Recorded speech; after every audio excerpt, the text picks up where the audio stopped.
First battle, inventory day ambush. They arrived with tote bins and a fake sense of purpose. 3 cars nose to tail like a parade for bad decisions. The house felt them first, geofence prickle, devices grazing the boundary, and flipped its face to neutral. I watched from a diner 5 miles away, fork parked in cooling waffles, audio in my earbuds turned low enough to hear the room breathe. The foyer motion tickled on, then the latch rattled. 2 keypad fails in a row, just like practice, and the webhook sprinted to the bank with GPS and UTC, while a second packet hopped to the trusty inbox labeled tamper. The speaker by the hallway cleared its throat and said, calm as a dentist, executive audit in progress. Please present identification for executor access. They looked up like the ceiling had judged them. My brother tried to grin. It's our house. The camera above the mantel blinked awake and slid on its PoE rail to frame his hands. The house doesn't negotiate. It records. They split like they'd rehearsed. My sister to Dad's office. My cousin to the safe in the den. Mom's friend, the one with comforting casseroles and opinions, hovered near the printer like it was a shrine. They killed the breaker with a satisfied clunk, and the house barely yawned. Rack-mounted UPS units took the weight. PoE switches hummed steady. NVR eyes blinked. Router sipped battery, and LTE failover slid the WAN back inside 12 seconds. Cloud uplink resumed like a whisper returning to a story. The office door was new steel over old wood. My compromise between nostalgia and people who don't knock. The thermal cam in the hallway watched a white bloom appear at the lock as my brother warmed a cheap torch he'd bought for projects. Inside the office, a pinhole camera behind a book spine caught the key jiggle through. He muttered, "We'll say we found it open." And the bookshelf mic picked the sentence clean. In the kitchen, their tote lids thumped like punctuation. The mic over the island caught my sister saying, "Take only what we can justify." And then, softer, "He's going to make this ugly."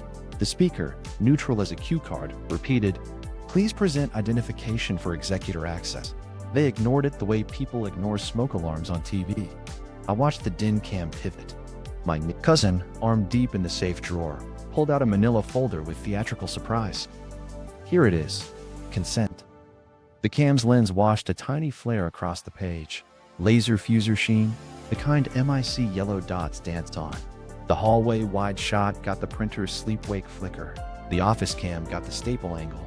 The foyer cam reflected his phone screen in a framed photo's glass. I froze that frame on my laptop and read the phone model off the notification shade like it was printed in the bottom corner. They laid the consent on the kitchen counter like it had been found in a cave. I took a still from above and another at a raking angle for the exposure ladder. EXIF on the still frames came clean. No edits, HDR off, shutter stepping the way my cams do when they're bored. I smiled into my coffee. My cloud OCR chewed the page in real time, flagged staple holes that didn't match the earlier filing, and logged a note. MIC pattern present. Decode later. Somewhere between tote 3 and tote 4, they remembered the cameras. My sister dragged a chair under the living room dome and looked for a button that didn't exist. Mom's friend covered a hallway cam with a tea towel, then patted it like she'd put a baby down for a nap. The dome cam in the opposite corner watched through the gap the towel left, because towels don't have ND ratings. The house prefers redundant angles over arguments. Downstairs, the router closet door opened and an ocean of water hit the floor. Someone had decided a pipe leak would add plausible deniability and maybe drown a few eyes. The UPS in the rack beeped twice, offended. Cameras kept whispering their packets to the cloud. Time codes kept locking to NTP and the monotonic counter, refusing to let chaos smear cause and effect. Syslog shipped to the immutable bucket with object lock like a clerk who doesn't smile. The hallway mic caught a different rhythm then, the sound of a rubber stamp thunking on paper. My sister said, "Make it official," and Mom's friend obliged, pressing a notary stamp that looked crisp enough to be newborn. The audio angle brought their breaths together. I zoomed the overhead frame in, counted dots along the margin, and filed the moment under paper that screams. The stamp number would have a history. I could already feel the shape of it. They gathered for a quick huddle by Dad's chair. My brother pitched a plan. Call the bank from the office phone so caller ID says the right line. Present consent, move the high yield first. My cousin nodded hard. Mom's friend said, "If anyone asks, he gave it to me last week."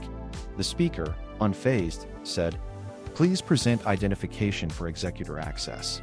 They didn't. I let the scene play out until the first call connected, then watched the bank's AML alert pop through my inbox like a signal flare. Flag transfer attempt, partial hold placed, awaiting documentation. I forwarded the notarization audit packet I'd built, attached the EXIF and UA mismatches, and dropped a polite cover note any judge could quote. They stayed another hour, taking photos, narrating discoveries for the camera they pretended not to see. When they left, the house exhaled. The breakers stayed down. The rack breathed battery, then mains. Logs rolled. Hash ladder climbed.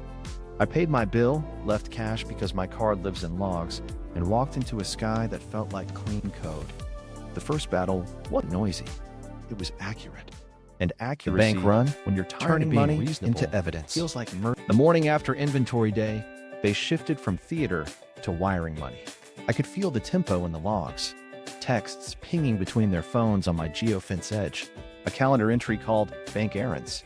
Then a deliberate quiet like actors waiting for their cue. I sat 2 booths back at the same diner, same waffles, because routine keeps you from grand gestures. Front door keypad, 2 deliberate fails. That wasn't about getting in. That was about lighting up my automation so they could claim attempted access. Good. The webhook sprinted to the bank's fraud API with GPS, UTC, and my device cert. A second copy slid to the trustee inbox tagged tamper. 10 seconds later, the fraud dashboard I'd stood up for them did its job. Big, shiny admin button, readable with a borrowed password, watermarking every pixel with IP, time, and the user-agent string they didn't bother to disguise. When they tapped it, a 1-pixel hash beacon sat down in their cache like a dog settling on a rug. They'd learned one thing: don't use my Wi-Fi. So they parked outside and fired up a hotspot. Fine. The IMSI logger in my Faraday-painted toolbox yawned, then started writing down device IDs as they blew kisses at the nearest tower. A VPN blinked on. Good taste, bad timing. And they ran the fake dashboard through it, thinking they'd ghost the IP. WebRTC stunned ICE politely revealed the exit IP anyway, and the block matched the same /24 from the eSign audit trail. People change tactics, not habits, and the UA string and patch cadence gave them away. The first transfer they queued was a test. Move 50 grand from a high yield to an external where they thought they'd be cleaned. The bank's AML system half froze it before the last click, flagged for unusual device, flagged for location mismatch, flagged for my webhook screaming from the front door 5 minutes earlier. The AML analyst called me. I kept my voice flat. I forwarded the notarization audit packet. EXIF time zone off, remote webcam mismatch, UA strings with macOS 12.6.3 pretending to be me when my fleet runs 13+, IP geolocation to their office suite, and the MIC yellow dot decode stamped 2:11 a.m. on their fresh consent. I added one line. Chain of custody hash ladder attached, root hash timestamped by a trusted authority at each interval. They pivoted like amateurs, pretending to be pros. My brother tried calling the bank from Dad's old office line for the caller ID halo, reading from a script that had executor underlined like it made him taller. The bank asked for verification. He sent a photo of the consent, still warm from last night's scanning. My watermark sat in the PDF's pixels, quiet as a tattoo. On my end, the click-through to the admin page triggered the pixel again, this time on a different device. Mom's friend's tablet. Same WebKit oddities, same hotspot IMSI echo. The bank asked for the notary's license. They sent the stamp number I'd already reverse-searched to a dead commission. The analyst put me on hold and looped in legal. While they waited in a parking lot, plotting how to say urgent without saying panic, my house filed a little affidavit without me. Geofence entries aligned to keypad fails, audio snippets of "we'll say we found it open," thermal footage of the torch, and the transfer attempt timestamps lining up like teeth in a gear. Every log line salted and signed, every hour rolled into the Merkle tree. Root hash anchored to a time authority. Digest emailed to my attorney and archived. Boredom, but admissible. They tried the external bank next, a credit union they thought would be looser.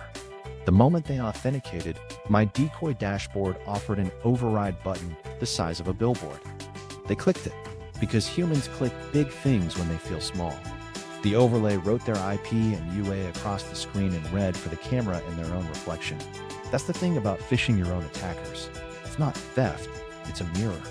A text popped up on my phone from my sister. "You win. Can we talk?" I put the phone face down. Talking is for people who think words outrun laws. At the same time, the judge's clerk pinged my attorney. Emergency motion from my siblings for temporary control, citing possession and uncooperative trustee. We filed our response stapled to a simple thing: a tamper digest notarized via e-seal with device certs, UTC offsets, and the hash ladder index. The House testified in neat rows. I didn't show. I ordered extra syrup. They made one last push, walked into a branch with a folder and a smile. The teller scanned the consent. McDot said 2:11 a.m. The bank scanner recognized the pattern from an internal advisory we'd seated earlier that morning. The branch manager invited them to sit. Polite? Firm. "We've placed a hold pending forensic review." My brother's mouth did the tight smile that means he's trying not to hiss. He asked to withdraw a cashier's check instead. The manager repeated the line and offered water.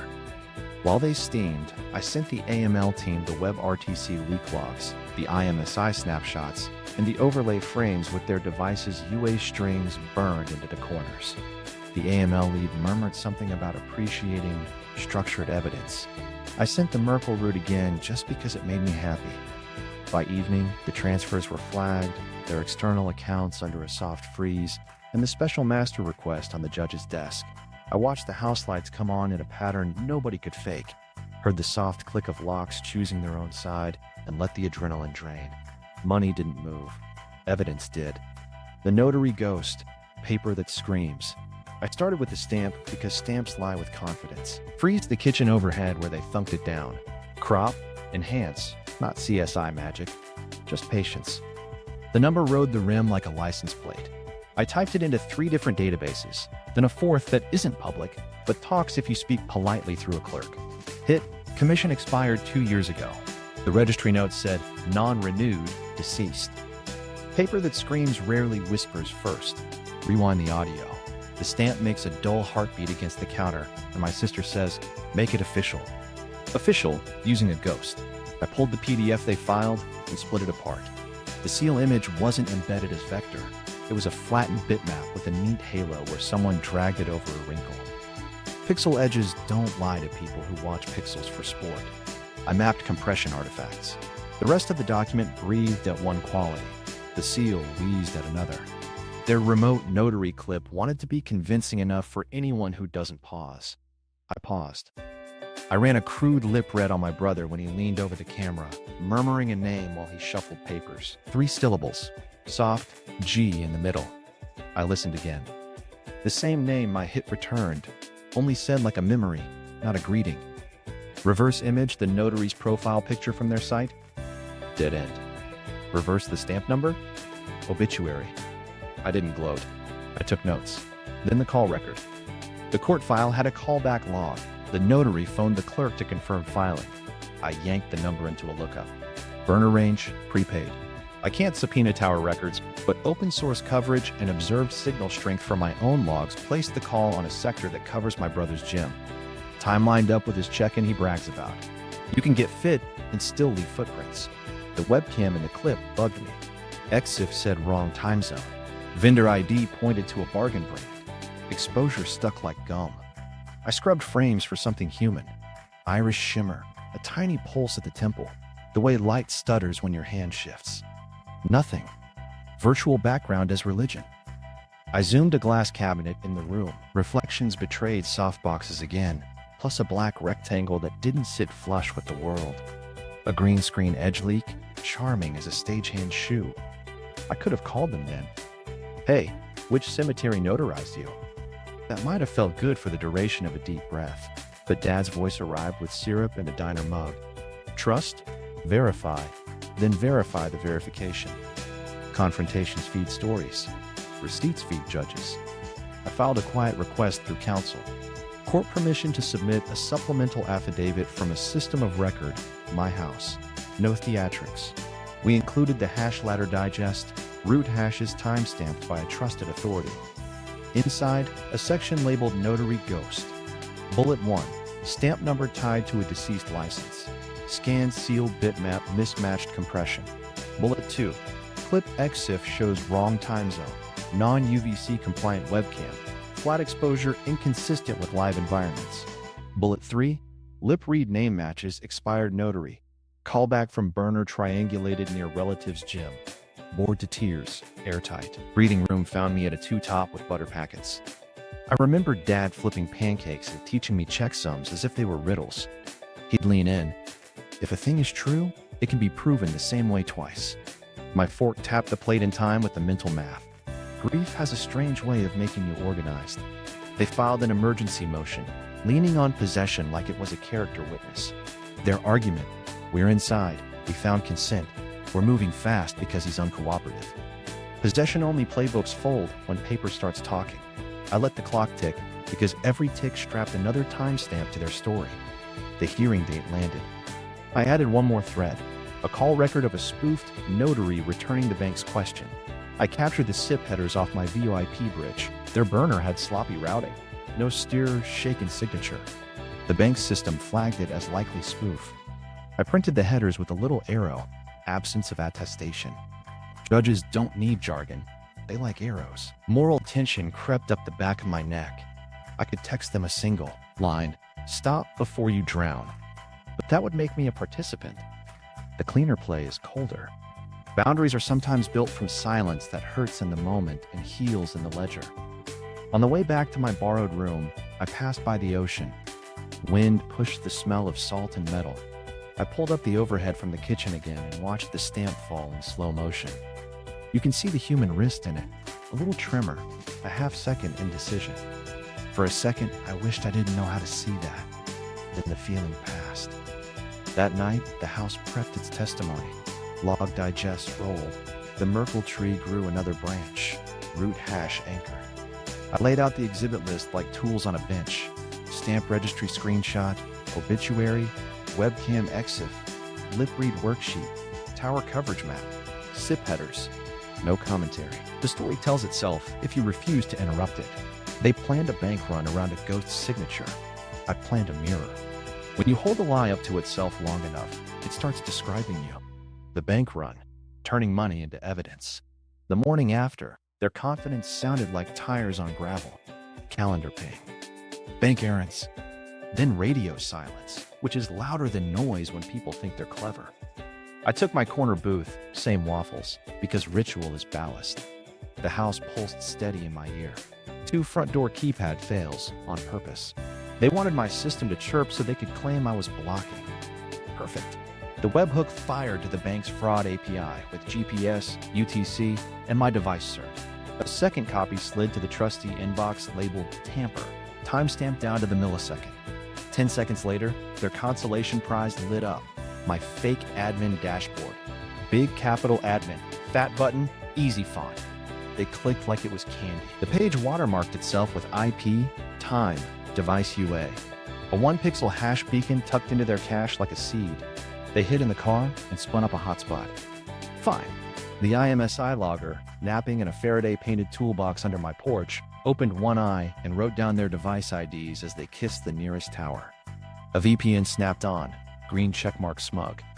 WebRTC stun still leaked the exit IP because browsers are helpful even when you wish they weren't. The block matched the eSign audit IP. People don't change their gate mid-sprint. First transfer, a feeler. 50 grand from high yield to an external they thought was invisible. The bank's AML engine half froze it on contact. Unfamiliar device fingerprint. Location mismatch. My webhook screaming from the keypad minutes earlier. The AML analyst called me with a voice like a librarian who's seen everything.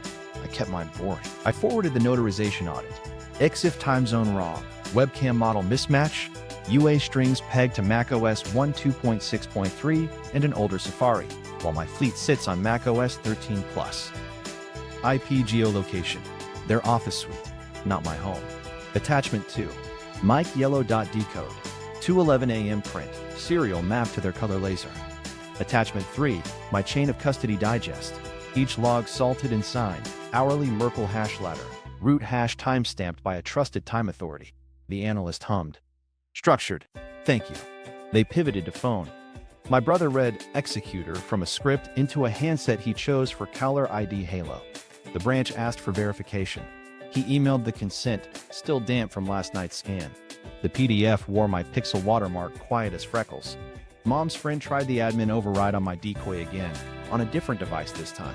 My overlay printed her tablet's UA across the screen in red letters a toddler could read. The IMSI logger logged. The WebRTC leak smirked. They drove to a friendlier credit union and went analog. They smiled, slid the folder. The teller scanned, paused. Our advisory, seeded earlier with AML, flagged the MIC dot pattern and the print timestamp that couldn't exist when they claimed it did. The manager stepped out with water and a sentence that means stop without saying stop. We've placed a hold pending forensic review. My brother did the tight smile that squeezes words into his molars. On my side, the house filed its homework without me. Geofence entries aligned to keypad fails and that calm voice asking for executor ID. Thermal showed the torch. Audio had, "We'll say we found it open."